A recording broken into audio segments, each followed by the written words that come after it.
Nah, kemudian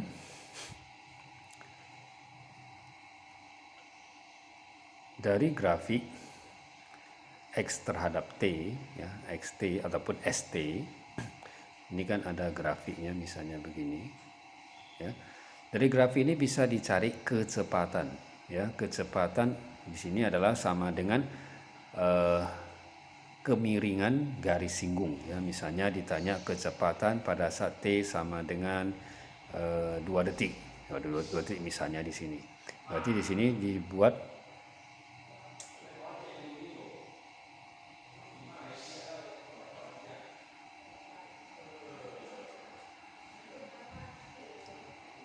ini garis singgung. Ya. Nah, jadi kecepatannya adalah sama dengan kemiringan garis singgung ini. Oke. Nah, kemiringan garis singgung bisa dicari dengan menarik garis bantu kemari dan garis kebantu kemari. Ya. Nah, misalkan di sini sudutnya adalah alfa. Ya. Maka kemiringan ini bisa dicari, kemiringan garis itu namanya gradien ya dulu ya, gradien M ya. Gradien itu adalah sama dengan Y dibagi X kalau di matematika ya, Y bagi X ya. Kalau di sini berarti dia adalah X bagi T ya, ini adalah X bagi T ya. Ini delta X dibagi delta T. Ya, ini delta X dibagi delta T. Nah, oke. Di sini kalau dari segitiga ini delta X bagi delta T ini jadi sisi depan sudut, ini sisi samping sudut ya. Depan per samping itu adalah sama dengan tangen. Berarti kecepatan bisa dirumuskan jadi tangen juga. Tangen alfa ini. Oke. Jadi kalau grafiknya ini ya grafiknya itu berbeda kemiringannya, itu berarti kecepatannya berbeda ya. Contohnya misalnya ada, ini tadi kan kita ambil di sini. Kalau misalnya kita ambil titiknya di sini. Nah, kalau di sini berarti garis singgungnya begini. Ya. Nah, kalau di titik ini berarti garis singgungnya begini. Ya. Jadi setiap titik punya garis singgung yang berbeda-beda. Ya. Punya kemiringan kemiringan garis singgung yang berbeda ya.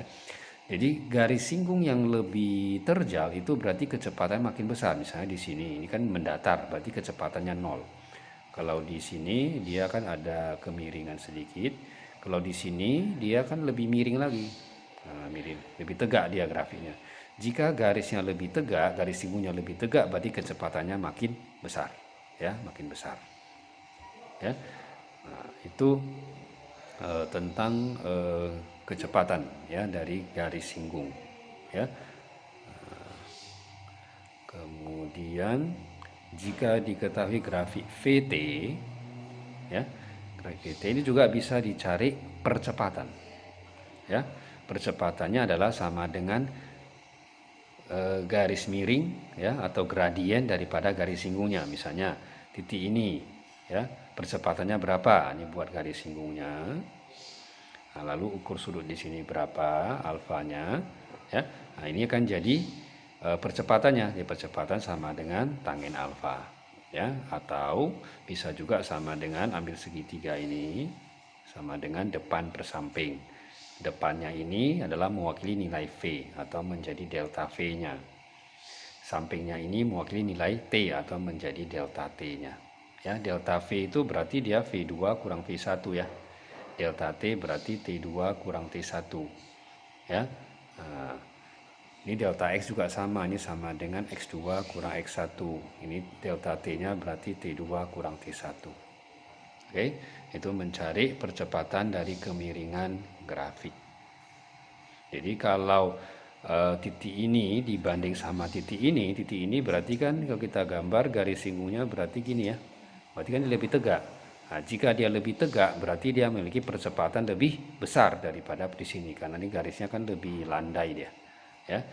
Nah, sama seperti ini dia. Jadi makin tegak dia garisnya berarti percepatannya makin besar. Kalau ini makin tegak grafiknya berarti kecepatannya makin besar. Ini kecepatan didapat dari grafik V ya. Kalau percepatan didapat dari grafik ini V didapat dari grafik X, kemudian A didapat dari grafik V.